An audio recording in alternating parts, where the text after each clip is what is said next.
પહોંચી ગયું છે આટલું બધું કે માણસને કેમ જલ્દી મારી ન ખાય, કે જે માણસે બનાવેલી મિલકત બરોબર સાબુત રહે અને માણસ મરી જાય એવી શોધો થયેલી છે.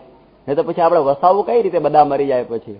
એવી પ્રકારની શોધની અંદર બેઠો ત્યારે તમે વિચાર કરો કે આદિ માનવ જે પથ્થરથી લડતો હતો અને આજે 1980 નો માણસ આજે મિસાઇલ્સ અને ન્યુટ્રોન બોમ્બથી પુશ બટન વોર કે બટન દાબો ને બધું ઉપડવા માંડે એટલી સુધીનો આપણને પ્રગતિ લાગતી હોય, પણ તમે ઊંડાણથી જુઓ કે એ આદિ માનવની અંદર જે લડવાનું હતું અને આજના માનવની અંદર લડવાનું હતું એ તો એવું ને એવું રહ્યું. એના કરતા એમ કહીએ તો વધુ વિકાસ પામ્યું કહેવાય.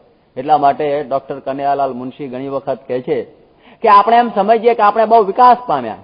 આપણે આદિ માનવ હતા અને કંઈ ખાવા પીવાનું, કપડાં પહેરવાનું કંઈ ભાન નહોતું. આપણે એક બાર્બેરિયન સંસ્કૃતિની અંદર, એક અરણ્ય સંસ્કૃતિની અંદર આપણે સાવ ભટકતા હતા.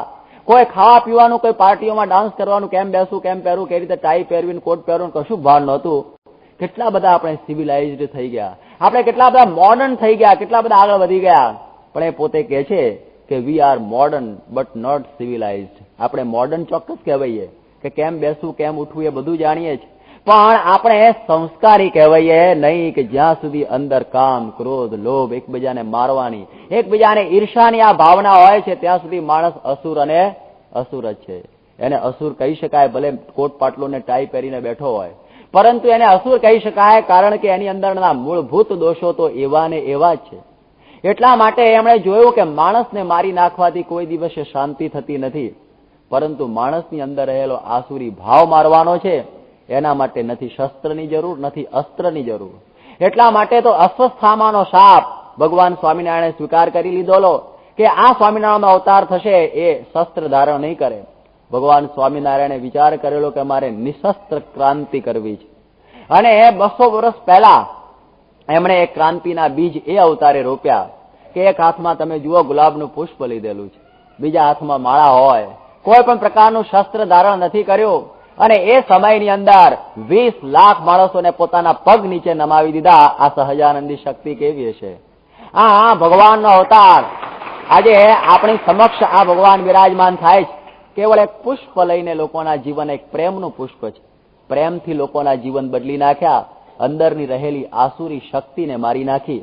અને એ 200 વર્ષ પછી ગાંધીજી મહાત્માએ જે આપણું ભારત સ્વતંત્ર કર્યું એ પણ એક લોહીનું ટીપું રેડ્યા વગર, ત્યારે એ નિશસ્ત્ર ક્રાંતિના બીજ તો 200 વર્ષ પહેલા ભગવાન સ્વામિનારાયણે વાવેલા. એનો આ પ્રમાણે એને અનુકરણ ગાંધીજીએ કર્યું કે કોઈ પણ માણસને માર્યા વગર પણ એનું મન પલટી શકાય છે. એ સંપૂર્ણ શ્રેય આ બધા અવતારોની અંદર આ જો થઈ શકતું હોય તો ભગવાન સ્વામિનારાયણને આપી શકાય. ત્યારે આપણને ખબર પડે કે ભાગવતે આપણને સમજાવ્યું છે કે અવતાર આહા અસંખ્ય આહા, કે આ ભારતની સંસ્કૃતિ એટલી વિશાળ છે અને એટલી સૌહાર્દવાળી છે, એટલી સહિષ્ણુ અને એટલી સર્વગ્રાહી છે કે જેણે જેણે કંઈક પણ આ ભારતની સંસ્કૃતિની ઈંટની અંદર, ઇમારતમાં ઈંટ મૂકેલી હોય, એના મૂળભૂત તત્વોને આગળ વધારવા જેણે કાર્ય કર્યું હોય એને અવતાર ગણવામાં ભારતની સંસ્કૃતિએ ના પાડી નથી. વેદોને નહીં માનનારા છતાં સદાચારના અને આપણા નૈતિક મૂલ્યોને આગળ લાવનારા ભગવાન બુદ્ધને પણ ભારતે અવતાર કયા છે. આટલી સહિષ્ણુતા બીજામાં ન હોય. ભગવાન બુદ્ધ એ દશાવતારની અંદર આપણે એ બુદ્ધને પણ લીધા છે જે વેદોને માનતા નથી તો પણ. ત્યારે ભારતની સંસ્કૃતિ કેટલી બધી સહિષ્ણુ છે. ત્યારે ભગવાન સ્વામિનારાયણ એ પણ હિન્દુ સનાતન આપણો જે ધર્મ, એ ધર્મના એક મગમગતા પુષ્પ રૂપ હતા, એક અદભુત, એક અવતારી પુરુષ. એની વાત આપણને અહીંયા ખ્યાલ આવે છે. એટલે આપણે એમ સમજીએ કે સ્વામિનારાયણ સંપ્રદાયના પ્રવર્તક ભગવાન સ્વામિનારાયણે પણ ભાગવત ધર્મ પ્રવર્તક અને અરે કિશોરલાલ મશરૂવાળા પોતે કહે છે એ વ્યાસ સિદ્ધાંતના બોધક અને ભાગવત ધર્મના ચાલક એ ભગવાન સ્વામિનારાયણ હતા. એવી અંજલિ એ કિશોરીલાલ મશરૂવાળા બહુ મોટા તત્વચિંતક થયા, એમણે પોતે આપેલી છે. ત્યારે જુઓ કે ભગવાન સ્વામિનારાયણે એ વખતે હિન્દુ ધર્મની વ્યાખ્યાઓ જયારે જુદી જુદી થતી હતી અને એ સમયે એમણે આ બધું આગળ લાવ્યા. 4 વેદ એને માને, સર્વ પુરાણોને અને શાસ્ત્રોને માને, જે કર્મ અને પુનર્જન્મની અંદર માને, જે મૂર્તિ પૂજામાં માને, જે 4 વર્ણ અને 4 આશ્રમમાં માને, જે પંચ યજ્ઞ અને 16 સંસ્કારની અંદર માનતા હોય તો સમજવું કે એ હિન્દુ સનાતન ધર્મના જ છે. ભગવાન સ્વામિનારાયણે આ બધા જ અંગોનું પોષણ કરેલું છે.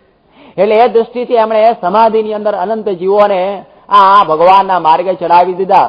કેટલા લોકોના જીવન સદાચારી કર્યા એ વાત આપણે એની અંદરથી સાંભળીએ છીએ.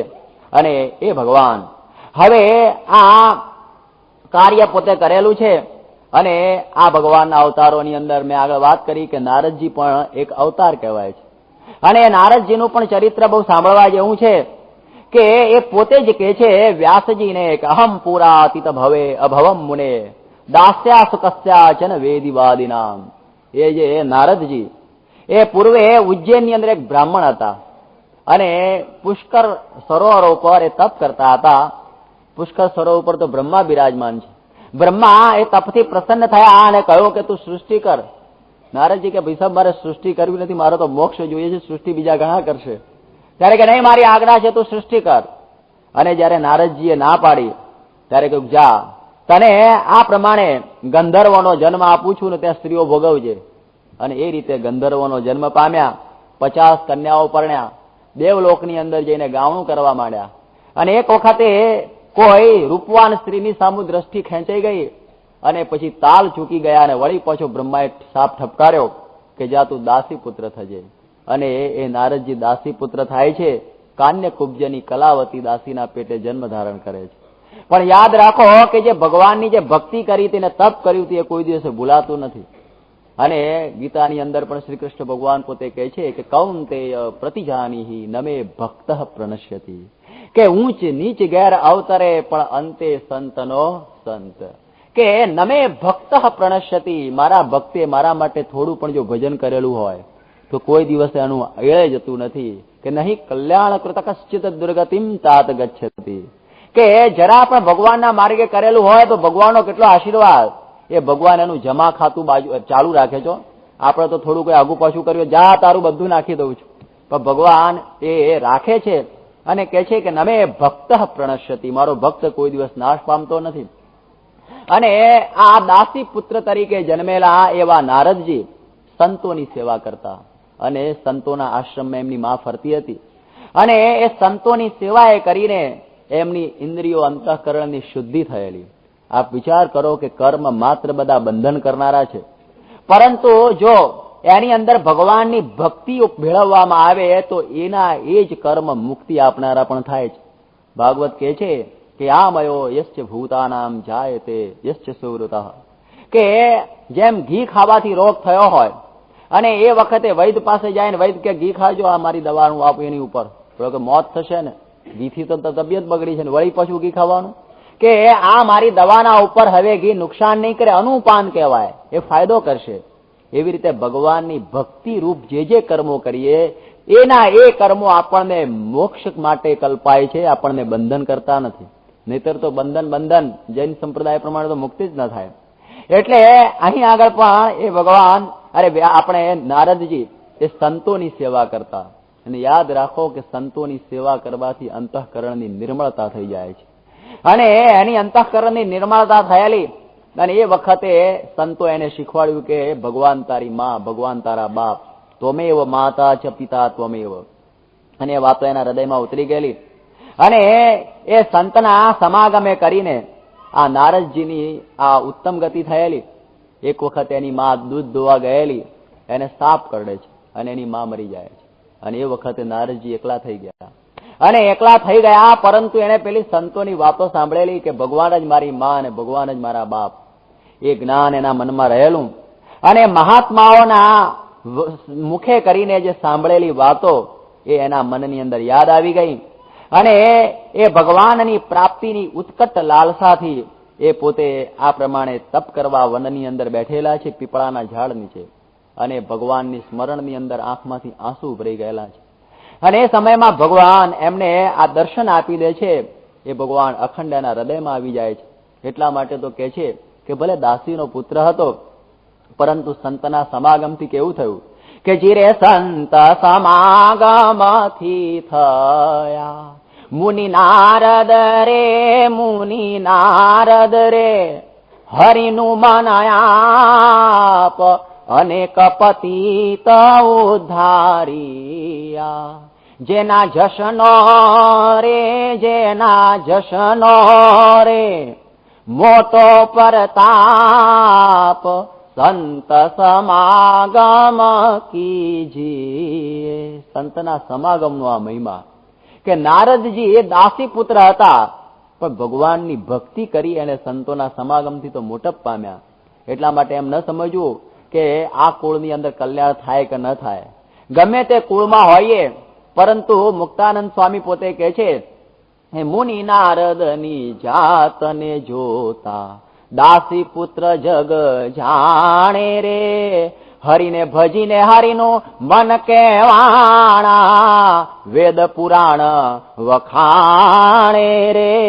હરિ ભજતા સૌ મોટપ પામે, મોટપ પામે. જન્મ મરણ દુઃખ જાય રે. આ વેદ અને પુરાણમાં નારદ વખણાઈ ગયા. હો, દાસી પુત્ર હતા છતાં પણ જે ભક્તિથી મોટપ છે, કે જેમ કે છે કે પ્રહલાદસ્ય કુલમ, પ્રહલાદ તો અસુર કુળમાં હતો. એ અસુર કુળમાં હોવા છતાં પણ એ ભક્ત પ્રહલાદ થઈ ગયો. એટલા માટે કે છે કે કુળના ઊંચ નીચનું કઈ મેળ નથી, પરંતુ ભક્તિ પ્રિયો માધવ. જેને ભક્તિ કરી એના ઉપર ભગવાનની આ પ્રસન્નતા થઈ જાય છે. આ પ્રમાણે આ ભગવાને એની ઉપર પ્રસન્નતા બતાવી દીધી. અને નારદના દ્વારા તમે જુઓ કે વાલ્મીકી રામાયણની ભેટ આપણને મળી. એ જ નારદના દ્વારા આ ભાગવતની ભેટ મળી, કારણ કે વ્યાસનો અસંતોષ એમણે મટાડ્યો અને કહ્યું કે તમે ભાગવત બનાવો. રામાયણ અને ભાગવત આ બે મહાન પુસ્તકોની ભેટ આપનાર મહર્ષિ નારદ હતા. એ સંતના સમાગમથી આપણને આ બે ભેટો મળેલી છે. એટલે એ નારદના આખ્યાન દ્વારા આપણને પણ ખ્યાલ આવે છે કે આ લોકની અંદર આપણે આગળ વધવું હોય, ભગવાનને ભજવા હોય, તો એક જ માર્ગ છે ભગવાનના સંતનો સમાગમ. કે સંત સમાગમથી આ કાર્ય થઈ શકે છે કે મળે જીવન મુક્ત જોગિયા. ત્યારે તળે તન મન તાપ સતસંગ કીજીએ. જીવન મુક્ત જોગિયા મળવા જોઈએ, ત્યારે આ કાર્ય બની શકે છે. અને એ નારદજીએ તો ઘણું કાર્ય કરેલું છે. અને ત્યાર પછી જે એક થોડી કથા આપણે આગળ લઈ લઈએ કે જયારે મહાભારતનું ભીષણ યુદ્ધ થયેલું છે, અને મહાભીષણ યુદ્ધની અંદર બંને પક્ષે ભયંકર ખુવારી થયેલી છે. અને એ ધર્મ યુદ્ધની અંદર કૌરવોનો પરાજય થયેલો છે. અને કૌરવોનો પરાજય થયો અને પાંડવો જીતેલા છે. પાંડવો જીત્યા ખરા, પરંતુ એમને આ રાજ્યનો મોહ રહેલો નહીં. અને એ સમયની અંદર પેલા અશ્વસ્થામાં જે દ્રોણાચાર્યનો પુત્ર, જે અમર કહેવાય છે, એ બચી ગયેલો. અને એના મનમાં એમ હતું કે પાંડવ કુળનું નિકંદન મારે કાઢવું છે. અને એ સમયે અભિમન્યુ તો ચાલ્યો ગયેલો, પણ એની પત્ની જે ઉત્તરા, એ ઉત્તરાને ગર્ભ રહેલો, જેનું નામ હતું પરીક્ષિત. અને ઉપપ્લવ્ય નામના ઋષિએ ઉત્તરાને કહેલું કે જયારે કૌરવ વંશ સંપૂર્ણપણે પરિક્ષીણ થશે અને એ વખતે તને પુત્ર થશે, એનું નામ પડશે પરીક્ષિત. અને એ સમયની અંદર પેલા અશ્વસ્થામાને થયું કે પેલા આ ગર્ભને પણ મારે મારી નાખવો. પાંડવો તો ચાલ્યા ગયેલા છે સ્વર્ગારોહણની અંદર. એમના 5 પુત્રોને પણ મેં પતાવી દીધેલા છે અંધારામાં. અને હવે આ ગર્ભને પણ રહેવા દેવો નથી, અને આ પૃથ્વી ઉપરથી પાંડવોનો નાશ કરી નાખવો છે. અને એ સમયની અંદર એણે બ્રહ્માસ્ત્ર છોડેલું છે. યાદ રાખો કે ખરી રીતે આ બ્રહ્માસ્ત્ર કાયદેસર છોડી શકાય નહીં, પણ એને વિવેક નહોતો. અને ભગવાન એ જાણતા હતા કે આ પ્રમાણે એને આ બ્રહ્માસ્ત્ર છોડેલું છે. અને ભગવાન ગદાવૃત, ગદા લઈને એ ઉત્તરાના ગર્ભની આજુબાજુ ફરતા હતા. એટલા માટે કહે છે કે જે ભગવાનનું અખંડ ભાવે ચિંતન કરે છે, એની ભગવાન પોતે રક્ષા કરે છે. એના માટે આપણે કઈ ફાંફા મારવાની જરૂર નથી. એટલે જે કહે છે કે અનન્યશ્ચિંતયંતો મામ યે જનાઃ પર્યુપાસતે તેષામ નિત્યાભિયુક્તાનામ યોગક્ષેમં વહામ્યહમ. કે જે મને સારી રીતે ભજે છે, ના યોગ અને ક્ષેમ બંનેનું વહન કરું છું.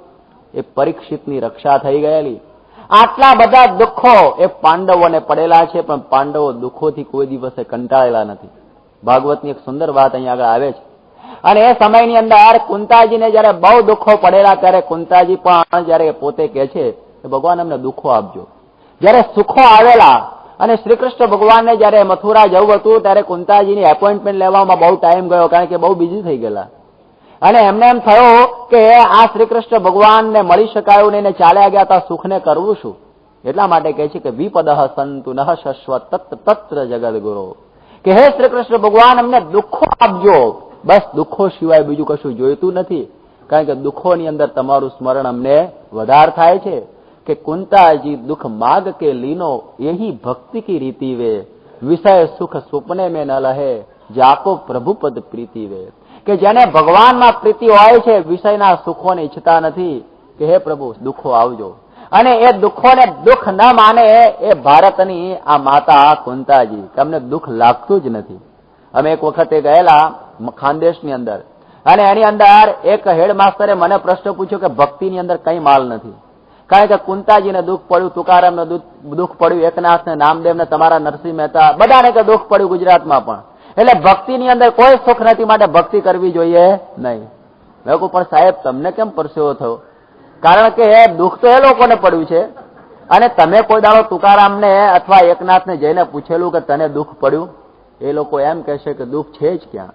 ભક્તો કોઈ દિવસે પોતાના માથે દુઃખ માનતા નથી. આ તો બે જણા લડતા ત્રીજાને પરસેવો થાય એના જેવી વાત થઈ. કે તમને અહીં બેઠા બેઠા ખુરશીની અંદર એમ થાય કે આ લોકોને દુઃખ પડ્યું, પણ એ લોકો દુઃખ કોઈ દિવસે માનતા નથી. ભક્તો કોઈ દિવસ દુઃખ માને નહીં, કારણ કે એને સુખ દુઃખે સમે કૃત્વા, કે જેને સુખ અને દુઃખ બે સરખા માની લીધા હોય, એને દુઃખ આવ્યું કે સુખ ગયું એવી ભાવના કોઈ દિવસે હોતી નથી. એટલા માટે એ તો ઉલટું સામેથી દુઃખ માગે છે કે દુઃખ પડો જ, અમારે તો આમાં જ મસ્ત રહેવું છે. એ પ્રમાણે એ માતાજીએ આપણને આ સુખ કેવું દુઃખ, એ દુઃખને પણ એ સુખ રૂપ માનીને ઉપભોગ એમણે પોતે કરેલો છે. આ પ્રમાણે આ ભારત વર્ષની એક સંસ્કૃતિ, કે બધું સહન કરવું એનું નામ સંસ્કૃતિ. કતાંસ્તિતિક્ષસ્વ ભારત, શ્રી કૃષ્ણ ભગવાને પણ અર્જુનને કહ્યું કે તારે સહન જ કરવાનું છે. એ સહન કરવાની સંસ્કૃતિ એ ભારતની સંસ્કૃતિ. અને એ સમયની અંદર આપ જુઓ કે પરીક્ષિતને આ મુગટ પહેરાવીને પાંડવો તો નીકળી ગયેલા, અને પરીક્ષિત એ સમગ્ર ભૂમંડળનો રાજા બની ગયેલો છે. અને એક સમય એવો એક પ્રસંગ બનેલો છે કે પરીક્ષિત પોતે નીકળ્યો છે, પોતે આ દિગ્વિજય તરફ. દિગ્વિજય તો કરવા જેવું હતું નહીં, કારણ કે બધું જ એનું હતું. પરંતુ એ ફરવા નીકળ્યો છે પૃથ્વી ઉપર, અને ફરતો ફરતો સરસ્વતી નદીના કાંઠા ઉપર આવી ગયેલો છે. અને એ સરસ્વતીના કાંઠા ઉપર એક દૃશ્ય જોવે છે કે તત્ર ગો મિથુનમ રાજા હન્યમાનાથવત. અને એ સમયમાં એક ગો મિથુન કહેતા એક ગાય અને બળદનું જોડું હતું, અને એને એક ક્ષુદ્ર પુરુષ કાળા રંગનો કોઈ ભીલ જેવો હતો, એ ખૂબ મારી રહેલો હતો. અને એ એટલો બધો પેલા બળદને મારતો હતો કે એ સમયની અંદર હવે આ પરીક્ષિત રાજા હતો, ગો બ્રાહ્મણ પ્રતિપાળ એવો રાજા કહેવાય. અને એને એમ થયું કે મારા રાજ્યની અંદર આ ગાય અને બળદનું દમન કરનાર કોણ હશે. અને એ સમયે તરત જ ધનુષ ઉપર બાણ ચલાવી દીધેલું છે, અને એકદમ વ્રથની અંદરથી નીચે ઉતરી ગયો. અને એ સમયની અંદર એ ગાય અને બળદને બચાવીને પેલાને મારવાની તૈયારી કરતા પહેલા એને પૂછે છે કે તમે કોણ છો? આ બળદ ધારી સ્વરૂપ તમે કોણ છો? કારણ કે એ બળદના 3 જ પગ કપાઈ ગયેલા, 3 પગ કપાઈ ગયેલા અને 1 જ પગ હતો. અને એક પગ ઉપર પેલો બળદ ટકતો હતો, અને એ પગને પણ તોડી નાખવા માટે પેલો તૈયાર થયો હતો. અને એ સમયની અંદર એમણે જે પેલો બળદ હતો એને કહ્યું કે મારું નામ ધર્મ, ધર્મનું બીજું નામ વૃષ, બળદ અને ધર્મનું સ્વરૂપ કહે છે. અને એમણે કહ્યું કે તમારા 3 પગ કેમ, અરે કપાઈ કેમ ગયા, અને 1 જ પગ શું? ત્યારે એમણે કહ્યું કે ભાઈ સાહેબ, કે આ સતયુગની અંદર તો મારા 4 પગ સાબુત હતા. 4 પગ મારા આ સાબુત હતા. એક તપ, પવિત્રતા, દયા અને સત્ય. જુઓ, ધર્મના 4 પગ યાદ રાખો કે તપ, પવિત્રતા, દયા અને સત્ય. આ 4 પગે હું હાલતો હતો ધર્મ. આ ધર્મ 4 પગ વાળો એ સતયુગની અંદર હતો. પરંતુ જયારે સતયુગ ગયો અને પેલું તપ પણ ગયું, હો, સતયુગના ભેગું તપ જતું રહ્યું છે, તો અત્યારે એક એકાદશી કરવાની હોય તો દસમથી એનો વેધ લાગી જાય છે. એને એમ થાય કાલે એકાદશી કરવાની થશે. એ એક આ પ્રકારનું આપણે આ તપ કરી શકતા નથી. ત્યારે તમે વિચાર કરો કે સતયુગની અંદર રહેલું જે આ તપ છે, એ તપ અત્યારે આપણને દેખાતું નથી.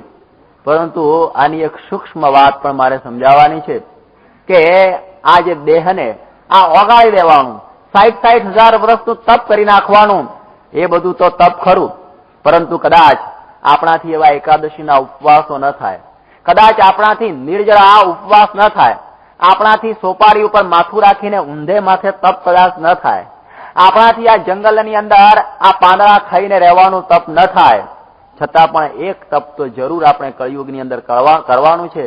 ખૂબ બધાએ ખ્યાલ રાખજો કે આપણે એ તપ કેવું છે કે આપણી બધી ઇન્દ્રિયો જે તે માર્ગની અંદર દોડે છે એને પાછી વાળવી, એ પણ તપ છે.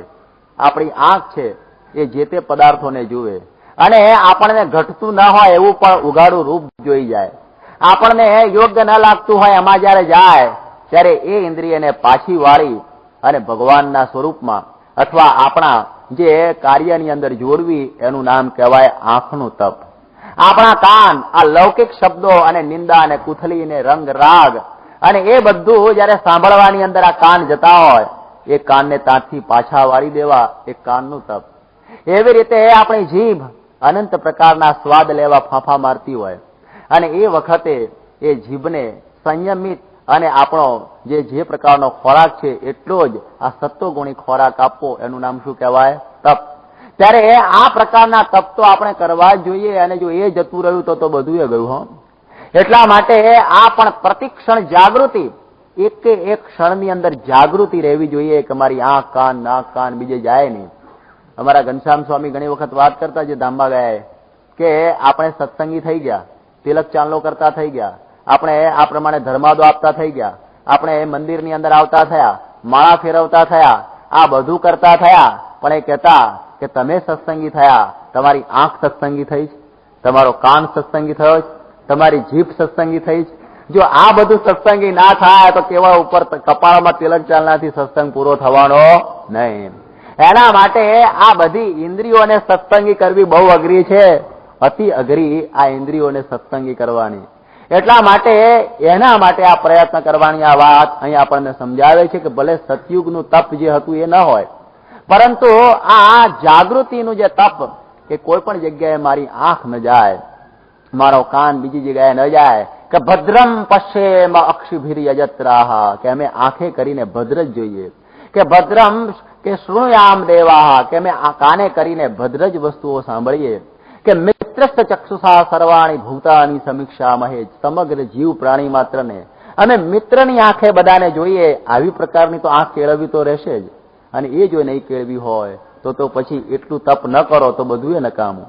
એટલા માટે આ તપની વ્યાખ્યા આપણે જરા આ રીતે પણ લઈ શકાય છે, અને એ રીતે આ વ્યાખ્યા આ સ્વામીએ પોતાના જીવનમાં ઉતારી છે. સંયમિત જીવન, આવું એક તપસ્વી જીવન કે ભલે બેઠા છે હેરો સેન્ટરની અંદર, આ લંડન જેવી નગરીની અંદર, પરંતુ એની આંખ કેટલી સંયમમાં. આપણે છાપામાં વાંચ્યું હશે કે કાલે પૂજ્ય સ્વામીશ્રી જયારે પેલા બધા પ્રેસ મિટિંગમાં ગયેલા, ત્યારે પેલી બાઈઓએ છાપામાં લખ્યું છે કે પૂજ્ય સ્વામીશ્રી એમની આંખ દિવાલ તરફ, એમની આંખ એકદમ પૃથ્વી ઉપર ખોડાયેલી રહેલી. આપણે જોયું હશે ટીવીની અંદર, સ્વામીની આંખ એકદમ એ વખતે નીચી તમે જુઓ. ત્યારે એ બધા પણ છક થઈ ગયા કે બ્રહ્મચર્યની વ્યાખ્યા તો આપણે ઘણી કરીએ છીએ, છાપામાં લખ્યું છે, પણ જો બ્રહ્મચર્યનું મૂર્તિમાન સ્વરૂપ જોવું હોય તો પ્રમુખ સ્વામી મહારાજ જોઈ લેવા. ત્યારે આપણને એક ખ્યાલ આવે કે આજના લોકો પણ એ વખાણતા હોય છે. એમને પણ એમ થતું હોય છે કે આવી પ્રકારનું જે તપસ્વી જીવન, આ તપસ્વી જીવન બહુ અઘરું છે. પેલું તો બહુ સહેલું છે કે એક દાડો ઉપવાસ કરી લીધો, ઇન્દ્રિયો ભલે નાટા મારતી હોય ગમે ત્યાં, કે આજે બપોરે ઊંઘવાનું નથી, ટીવી જોઈ લો, કે આખો ટાઈમ પસાર, પાના રમવાનું શરૂ કરી દો, સમય પસાર કરવો છે ને, એ તપ નથી. એ તો કેવળ ઢોર લાંગણ જેવું છે. એ એકાદશી નથી, એ તપ પણ નથી ને કશું નથી. પણ એ વખતે બધી ઇન્દ્રિયોને સંયમિત કરવી જોઈએ, એ વાત આપણને સમજાવેલી છે. ત્યારે કહે છે કે સતયુગની અંદર તપ ચાલ્યું ગયો, પેલો ધર્મ કહે છે, અને જયારે ત્રેતા યુગ આવ્યો ત્યારે એ સમયની અંદર પવિત્રતા પણ ગઈ. એ વખતની જે પવિત્રતા આજે દેખાતી નથી. અને ત્યાર પછી કહે છે કે દયા ચાલી ગઈ દ્વાપરની અંદર, અને એક પગ રહ્યો છે કે સત્યનો. એ સત્યનો પગ એ અત્યારે આ કળિયુગની અંદર રહેલો છે. અને તમને આજે સામે કાળો પુરુષ દેખાય છે, સાક્ષાત કળીનો અવતાર છે. અને એ કળિયુગ હવે આ મારો એક પણ પગ પણ તોડી નાખવા તૈયાર થઈ ગયેલો છે. અને જયારે આ વાત સાંભળી ત્યારે પરીક્ષિતને એમ થયું કે હવે આ કળિયુગને માર્યા વગર છૂટકો નથી. એ વખતે જુઓ કે શ્રી કૃષ્ણ ભગવાન જે દિવસે અંતર્ધાન થયા, એ દિવસે કળિયુગની પધરામણી થયેલી છે. આજે એને 5000 વર્ષ થયા અને કળિયુગની આવરદા છે 4,32,000 વર્ષની. હજુ તો કોણ જાણે કેવું કરશે. હવે આ 5000 વર્ષની શરૂઆતની આ વાત થયેલી છે કે જયારે કળિયુગ આ ધર્મને ખાઈ જવા આવેલો અને સમયમાં પરીક્ષિત એને તલવાર લઈને મારવા જાય છે. અને કળિયુગ બહુ હોશિયાર માણસ હતો. એકદમ લાંબો લસ થઈને પગમાં પડી ગયો, દંડવત કે ઓહો પ્રભુ, હું તો તમારા શરણે છું, તમે મને મારી નાખશો તો મારું શું થશે? અને પહેલાના સમયના રાજાઓ કોણ એવા હતા? શરણાગત વત્સલ. કોઈ પગમાં પડેલ મારે નહીં એને. એ વખતે પતાવી દીધો હતો, કોઈ પ્રશ્ન નહોતો પણ ના માર્યો એને. અને કહ્યું કે ભલે તું પગમાં પડેલ મારે તને મરાય નહીં, પણ હવે તું એમ કર, મારા રાજ્યની અંદર માને તને રખાશે પણ નહીં, તું અહીંથી રસ્તો પકડ. કહ્યું કે અરે પ્રભુ, હું રસ્તો પકડું ને જાઉં ક્યાં? કે દેશ નિકાલ, કે પૃથ્વી ઉપર તમારું સંપૂર્ણ રાજ્ય છે, દેશ નિકાલે મારે દરિયામાં જ પડવાનું કે બીજું કઈ થયું? આ બીજી રીતે પણ મને મારવાનું જ તમે કરો છો ને. આ રીતે તમે બીજી રીતે મારવાનું કર્યું, કારણ કે પૃથ્વીમાં બીજી કોઈ જગ્યા જ નથી જ્યાં તમારો ઝંડો ના ફરકતો હોય. માટે મને કઈ કોક જગ્યાએ રહેવા દો. એ કે તું જ્યાં જઈશ ને ત્યાં ધમાલ કરીશ, માટે તું ચાલ્યો જા. પણ પેલો બહુ હોશિયાર, બહુ પગે લાગ્યો. ત્યારે પરીક્ષિતે કહ્યું, મને તો થોડી એક જગ્યા આપો ને, સામાન્ય કોટડી જેવું 10 બાય 10 જેવું હશે તો હું તો મારા ફેમિલી સાથે પડ્યો રહીશ. પેલો કે નહીં. પછી એને કહ્યું કે મને 4 જગ્યાઓ આપો. અને પછી પરીક્ષિતે કહ્યું કે જા, તને 4 જગ્યાઓ આપું છું. એ 4 જગ્યા સિવાય તારે બીજી કોઈ જગ્યાએ કળિયુગને કહ્યું તારે જવાનું નહીં. પેલો કે સારું ભાઈ સાહેબ, 4 જગ્યાએ જ જઈશ, બીજી જગ્યાએ જઈશ નહીં. એ 4 સ્થાનો આપ્યા અને ભાગવત કહે છે કે અભ્યર્થિત સદા તસ્મૈ સ્થાનાની કલયે દદૌ. જેવા કેવા સ્થાન આપ્યા છે, આ બહુ સમજવાનું છે તમારે બધાએ. કે દ્યુતમ પાનમ શ્રીહ સુના યત્રા ધર્મશ્ચતુર્વિધા. એ 4 સ્થાનની અંદર સૌથી પહેલું સ્થાન દ્યુતમ, કે જ્યાં આગળ આ જુગાર રમાતું હોય ત્યાં કળિયુગને કહ્યું તું રહેજે જઈને. જુગાર જ્યાં રમાતો હોય ત્યાં પરીક્ષિતે સ્થાન આપ્યું છે કળિયુગને નિવાસ કરીને રહેજે. અને આપ જુઓ કે જ્યાં આગળ આ જુગાર રમાતું હશે ત્યાં કળિયુગ ખરો કે નહીં? ત્યાં દરેક પ્રકારની અશાંતિ, ત્યાં મારામારી, પોલીસ રાખવી પડતી હોય છે. ત્યાં પણ તમે જુઓ કે એ બરબાદી, એ પોતાના બધા જ પૈસા એ જુગારની અંદર નાખી દે, પછી ઘેર ઝઘડો થાય. કળિયુગ એટલે ઝઘડો, અને કુટુંબ જીવન છિન્ન ભિન્ન થઈ જાય. આ જુગારની અંદર આવી મહાન મોટી વાત થતી હોય છે. ભાગવત ઘણા વાંચતા હશે પણ આવા વાક્યો રહી જતા હશે. કે આ ભાગવત આપણને કહે છે કે જુગારની અંદર કળિયુગનો નિવાસ છે, માટે કોઈ દિવસે જુગાર રમવો જોઈએ નહીં. એની અંદર બિંગો, કેસિનો, રેસ, બધું જુગારો, લોટરી, એ બધું એની અંદર આવી જાય. અમેરિકન ફ્યુચર બધું જુગારમાં ઇન્ક્લુડ થઈ જાય છે. એટલે કે છે કે દરેક પ્રકારનો આ જુગાર છે એ માણસને દરેક રીતે બરબાદ કરી દેતો હોય છે. માટે કોઈ દિવસે રમવો નહીં. ઘણા લોકો કે ભાઈ અમે તો ખાલી ઘેર રમીએ છીએ, અમે કઈ આમ બહુ બહાર ક્લબમાં જતા નથી. ત્યારે યુધિષ્ઠિર અને દુર્યોધન પણ ઘેર રમતા હતા, પણ પોતાની સ્ત્રી મૂકી દીધી ત્યાં સુધી ભાન રહ્યો નહીં. ઘરમાં આવું થયું. એટલા માટે એ તો ઘરમાં નહીં ને બહારે નહીં, કોઈ પણ જગ્યાએ આ થવું જોઈએ નહીં. પણ આજે એવી ભયંકર બધી બધાને છે કે લાખો પતિ એક રાતોરાત વગર પરસેવો પાડે કેવી રીતે થઈ ગયો, આ એક જ ભાવના દરેકને છો. મહેનત કરવી નથી ને હરામનું મારે ઊભું કરી દેવું છે. એટલા માટે નળ રાજાએ પણ જુગાર રમ્યો તો દમયંતીને લઈને ભાગવું પડ્યું. એવી પ્રકારની બરબાદી થાય છે. અને હું જેની સાથે એક વખતે રહેતો હતો કલકત્તાની અંદર બહુ વર્ષો પહેલા, અને બહુ મોટી પાર્ટી, અને અમે બધા સાથે જ ઘરમાં રહેતા, અને એમને પણ જુગારનો શોખ, અને બધી ઓફિસ બહુ સારી રીતે ચાલતી, લાખો કરોડો રૂપિયાનો બિઝનેસ હતો. અને આટલું બધું હોવા છતાં જુગારનો ચસ્કો બહુ, કઈ ખોટું છે? આટલું બધું મળે છે તો શું કામ જુગાર? કે બસ આમ સમય પસાર થાય ને એક જાતનો શોખ. અને જુગાર એક દિવસ એવો લાગ્યો કે એક જ દિવસે 36 લાખ રૂપિયાનું વલણ ચૂકવવાનું થયું. 36 લાખ રૂપિયા ભરવાના થયા, અને આખું ખલાસ થઈ ગયું. એના છોકરા અત્યારે પટાવાળાની નોકરી કરે છે વેરાવળની અંદર. તમે વિચાર કરો કે પોતાની સંતતિના હાથમાં એક દંડો પકડાયો, બીજું કશું રવા દીધો નહીં. ત્યારે કેટલી બધી બરબાદી આ જુગારમાંથી થાય છે. આણંદની બાજુની અંદર એક ભાઈ હતા ને જુગારની અંદર ઘર ખોયું, જમીનો ખોઈ, સારામાં સારી હજારો વીઘા એવી જમીન ચરોતરની અંદર, અને બધું વેચી મારીને એને છેવટે પોતાની બૈરીને પણ 700 રૂપિયામાં વેચી મારી. એ જુગારનું પરિણામ. ત્યારે આપણને ખ્યાલ આવે છે કે કેટલી મહાભયંકર આદત. આજે તમે જો કે મુંબઈની અંદર નહીં, બીજે ત્રીજે આ ડર્બી મેચો થતી હોય છે, રેસ કોર્સ ઉપર લોકો લાખો રૂપિયાના ધુમાડા કરી દેતા હોય છે. આપણને એમ થાય કે આટલા બધા પૈસા અહીં નાખો છો, ગરીબોમાં નાખો, સમાજના ઉદ્ધાર માટે નાખો, કોઈને એ સૂઝતું નથી.